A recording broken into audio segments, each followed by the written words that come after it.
Norton and Kaplan professors at Harvard, spoke about execution excellence in their book.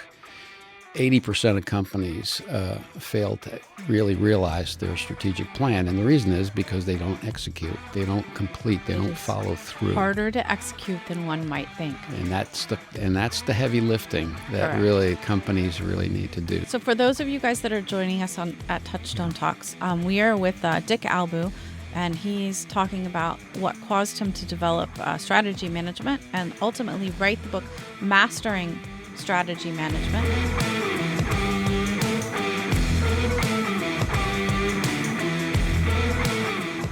We thank you for joining us today. Execution is definitely, it is always easier to have the good idea than put it into place. Well, maybe not always easier. Often easier, let's say it that way. Right. Because there's thought and development that goes into fleshing out the idea. But the actual execution, taking it from the paper or the napkin that you put it down on and shaping and forming your company, I think it takes a special person for that. Yeah. And I think what I found in working with private companies in particular, private middle market companies, and I was focused, probably 90% of my work was in family-owned businesses. What I found was that they all felt they had a strategy, but a lot of it was looking in the rearview mirror. What did we do last year? How can we improve? How can we do it better? Rather than really looking out 5 years and saying, what should we be doing this year in order to get us to the goal that we want to achieve 5 years from now? And so that was the kind of the impetus of what I was trying to do with these companies and these CEOs. And those companies that embraced it really saw some real success. Strategy is there's a statement that I used all the time: with strategy without execution is useless, and execution without strategy is aimless. And I think that really kind of says it all in terms of combining the two. Strategy needs to be three things: dynamic, continuous, and collaborative. I think those are kind of the rules of engagement in order to really achieve success. Dynamic because you're going to come up with ideas when it comes to the strategic plan itself. And really what you're doing is you're placing bets on the future. Right. We have no idea what's happening 5 years from now. No idea. And that's the dynamic part of strategy, which is really kind of looking at it and saying, okay, we have some smart people in our company. We're going to talk about different ideas that we're going to have. We're going to make some choices. And that's what strategy is really making choices about what you want to execute. I call it the what and the why. What are you going to do, and why is it going to help you and improve you? So that's the what and the why. And as you develop that strategy, things are going to happen. And economy changes, competitors change. AI happens. Anything happens. These things kind of disrupt some of the choices that you made. So you have to be able to pivot on a regular basis. And so part of the strategy management process is that on a regular basis, both monthly, quarterly, and annually, you sit back and you say, how are we doing? What's working? What's not working? What should we change? What seemed like a good idea before might not actually be productive. So that's the first part. Strategy is dynamic. The second part is it's continuous, therefore, and that's what this whole process is, that you can't expect that you will have a strategy execution, a success in the strategy execution, and then just kind of run with it. So that's the continuous process, and that's when I'd say the strategy management process, monthly, quarterly, annually, you set back and you decide what works and what does not work. And I use the Atkins diet. I don't know if that's a real long time ago, but the Atkins diet, so it's a lifestyle. It's not a diet, and it's the same thing with strategy. It's something that it becomes a lifestyle.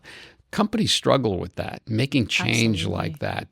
It helps you helping you make decisions in a different way, not reactive but proactive, and that's part of the strategy management process, and that's the continuous part. The last piece of it is collaborative. the excitement people have when they understand, oh, that's why I'm doing this. That's my contribution to the strategy. There's real employee engagement from that. And that's what the CEOs really strive for. Is when I always said, when I worked with companies and I worked with a management team, I'd sit there and I say, look, this is your strategy, not mine.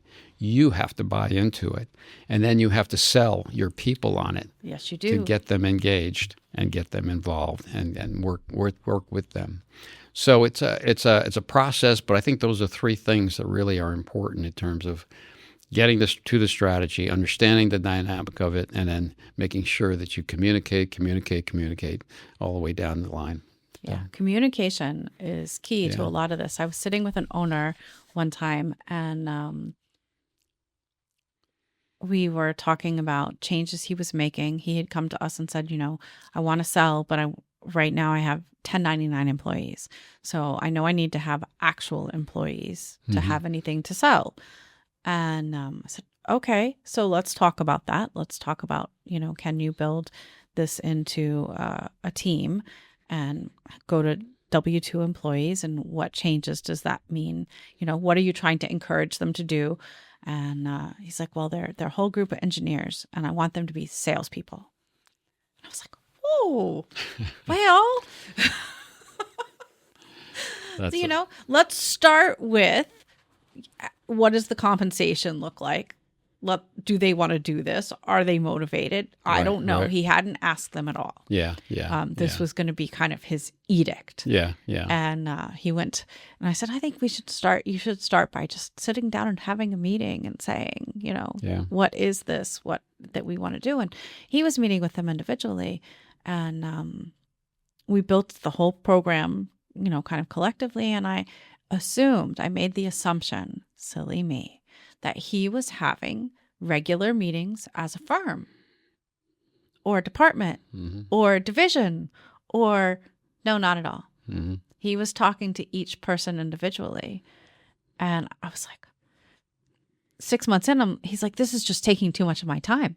And I'm like, yeah, how is this taking too much of your time? And he's like, well, I've got to meet with every person. I'm like, or you could have a firm meeting. And he was like, what? I think that there are different types of CEOs like that, definitely. Yeah. And some that I've met along the way that had to change their behavior really had to understand that their role really is to communicate not only what the strategy is, then to keep the organization on track with what they're trying to achieve. So how are we doing? Yeah. And then individually, in the execution phase, people have responsibility for different strategy projects aside from their day-to-day. And I think that's the difference in terms of talking to them about that kind of thing. If he wanted something to happen differently, he needs to engage and say, well, this is why it's important. This is what we want to do. This is why it's important. Help me to get that out. Through it. Yeah. And think through it and understand how you're going to do this. Now we get to the how and what, how and when. Right. So you're going to go out now and you're going to do these things. I'm going to give you the tools to do it. I'm going to help you get it done. So that's all part of the execution process. Absolutely. But the talking about this owner and the importance of the strategy management process, there are 4 phases: discovery. There's actually then developing the plan. Then there's translating the plan to action. And then there's measuring and monitoring, making adjustments as you go. So when you think about the discovery phase, there's really a lot of learning. Now, very true. It's going out and doing surveys. It's doing the internal assessment of the business, understanding your strengths and weaknesses, the old SWOT analysis. And then the external part of it, what's impacting you? What are the opportunities? What are the threats that you're facing and could face into the future? But part of that work really kind of helps you to kind of surface through a lot of discussion, what are the potential opportunities or ideas that you may Right. want to start chasing. So in that particular case of that particular owner, if he wanted his salespeople part of that whole process was to say, okay, here's what I want you to do, because I Yeah. want you to be salespeople. Here's why, and then here's how we're going to help you get there. Correct. And that's all part of the process there. So that discovery phase will teach him and his people as well as how much they. Some people are salespeople, some are Some not. people are not. And they just And won't some do people it. just flat out don't want to do it. That's right. That's right. And Yeah. so, to just say you're going to do it because I need you to do it, That is there may be a pivot there. that is something that I run into at times too in my business. And it's very hard to move someone off of that. When a CEO is command and control, Mm-hmm. I'm going to tell you what to do. Just do it. Don't ask any questions. My process doesn't work. No. And if that starts happening, I have to take a step back and say, look, we're either going to do this or not. And I walk away sometimes, from it. But can't be command and control. It needs to be collaborative. Right. And that's part of that piece that I mentioned to you before, definitely. Well, and I think that works much better for the younger generations as well. Mm-hmm. Command and control leads to a lot of rehiring with some of our younger employees. Yeah. Disgruntled, they move on. Yeah. They move on anyway, but this will cause them to move on more They'll move sooner. faster. Moves faster, right? Absolutely. But that from the discovery phase, I take the company through a lot of discussion. My role was always to, and I talk about this in my book. Some of the art and discipline of really getting to strategy and executing strategy. But once you have the plan in place and you start making those choices, you have to make it very explicit. In other words, a document has to be prepared to talk about where you've been, where you are today, and where you want to go. Again, it's the what and the why. And then you have to move on to the next phase, which is the implementation phase. It's translating that into action. Now we get into the how and when, and that's delegating individually who's going to do what when. Right. That's when you start holding people responsible. Part of that is not only the individual, but how departments are going to collaborate and cross-functional work is going to be done together as well. And there are a lot of hurdles that need to be sometimes be overcome in order to really achieve that. But that's the part where really you might say the rubber hits the road in terms of really getting things done. Very true. And the follow-up to that, what I always preached was once a month you sit down, you say, okay, I know you're getting the trucks out the door, you're getting the orders put into the system, you're doing all the things that you have to do. But on the other side of coin, we've got to work on these things because this is this is going to help us achieve our longer term goals. Right. Which are going to benefit not only the company, but it's going to benefit you individually. Because if we get bigger, we get stronger, we get more profitable. Right. It's going to help you. It's going to help your families as well. And that's part of kind of my mission was always to improve the lives of not only the owners, but also the families of the owners and the families and employees and their families as well. A stronger organization should mean that you function with less stress. But it's amazing in certain instances that we hear things like, oh, I'm just too small for that. And I think that's wrong. I don't think that there's any company that can't benefit from having a strategy. I am always amazed at the companies. It doesn't seem to matter what size, right? That still come in with the mentality that they're too small to do X, Y, Z. That's right. Yeah. And I've heard it from companies making 30 million. I've heard it from companies making 50 million. I'm like, you're definitely not too small. You're definitely not. Yeah. But it's just still the way their mindset is. Yeah. you can always have a forecast. You can always have a strategy. I think the other thing too is that it's interesting that these companies that achieve the success, let's say 25, 30, 40, $50 million in revenue, many of them are being run by the original entrepreneur. Correct. And literally, they are the entrepreneurs. They bootstrapped in order to get to where they are. And they were very successful in doing it. I always respected that of the owners. What's interesting is that a lot of times I ended up working with the next generation, G2, sometimes G3, but G2. And in doing so, these family members, in many cases, most cases, they went to college, they got their masters, they went to work someplace else, came back. They got some experience, and they came back, and they kind of knew what strategy, and they had their own ideas in terms of how am I going to build this business. So when that transition happened, I loved it when I was called in to work with that new generation because it was their plan now. Right. There's a company up in Connecticut that Microboard, I think was the company, if I can mention the name. Yeah.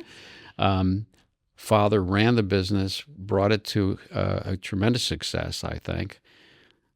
And the daughter was taking over, and the father finally allowed the daughter to take over. It's a hard thing to give up those she reins. kept on referring back to her father, which was common, I think, very normal. Mm-hmm. But it was an opportunity for her to create her own company and her own vision for the company. And I think it's been a tremendous transition for her and tremendous success for her to get there. We hear it all the time. Yeah. I have these ideas. Yeah. Dad won't let me. Uncle won't let me. Somebody won't let me. It's a hard thing when you have been driving the business in a certain direction to let somebody else take the wheel and hard to let go and change the direction, right? Because their vision may not be yours. And it's you have to respect them for being courageous enough to allow that to happen. Absolutely. Another family business that I worked with in Stanford, the same kind of thing. Father allowed his two sons and his nephew to come into the business. One of the sons was selected to be CEO. I worked with them, and again, tremendous success, but also a joy to work with them. Smart people allowing themselves to really kind of engage in some new thinking, a new way of approaching. And the father really appreciated it. Really, in fact, he was the one that introduced me to them. So, that's even better. That's even better. That's embracing and supporting. That's right. That's right. So the book I wrote, just to come back to that a little bit, during my 30 years consulting, I was doing a marketing campaign, and my marketing campaign was monthly. I'd write an article on about the 4 phases of strategy management, the strategy management framework, and I ended up with about 200 articles and book reviews that I had written. And when I retired in 2024, I looked back and I said, geez, there's a lot of value here. Mm-hmm. There's a lot of value in these articles that I wrote. And again, it's all about the art and discipline of strategy management. It's also the pitfalls that you can see, and it's also the ways that it can improve. And so I said, let me go through it and organize. I picked the best 100 of the 200. I couldn't get 200 into a book. We'd have to carry it in. But so I took the best of what I thought were the 100, and I organized them into the strategy management framework. Now, there's 7 sections in the book. The first section talks about why strategy, having a strategic plan and strategy management is important. The second section is how do you become a strategic leader? What are the behaviors of being a strategic leader? I actually really liked that section. that might have been my favorite. And then the next one is, okay, how do you develop a great strategy? How do you develop the straight strategy? The next one after that is how do you translate the strategy to action? And then the next one there, that is about people, the people side of it, really executing it against the people, and then the measuring and monitoring, which is extremely important as well. The back end of the book, we have the book reviews that I've used, and I learned a lot from reading those books, but I also shared those books with my clients because I felt that there was a lot more than I could actually teach them, because they can learn from others, and these are real gurus of strategy, like Peter Drucker, but they were other consultants. They were executives, high level executives. They were also coaches and people that were in the athletic world that spoke about how they worked with strategy as well. Team motivation is team motivation. Motivation, exactly, and organizing the team, and don't forget about what the goal is to achieve success. So, at the end of each chapter, and again, the book is more of a reference guide. You don't have to read the book from cover to cover. What you should do is really pick the articles that are relevant to you, or sections that are relevant to you, and read through those. You pick it up, read a couple of articles, put it down, see and understand what you've read, and you can kind of go through that whole thing. I have included at the end of each chapter 5 questions. They're workshop questions that an individual can take back and try and answer, or they can take it back to their team. Collaborate. And ask those questions of the team and cause discussion within the team about that particular subject. So I try to make it, more workable in terms of getting those pieces done. Yeah, it's not a novel, right? Like it's not a novel. No, it is a collection of information. It's a very valuable collection of information. If you're looking to work through your own strategies as a business owner, highly recommend taking a look at these stories and articles, and it's just a variety. So appreciate you sharing that. I liked the mastery leadership. What is your favorite section? I think it's a good question, because I like them all. Well, you wrote them all. I did. I lived them all also. So yeah, I like them all. But I think the interesting piece was how to be what behaviors do you need to embrace in order to be a good strategic leader.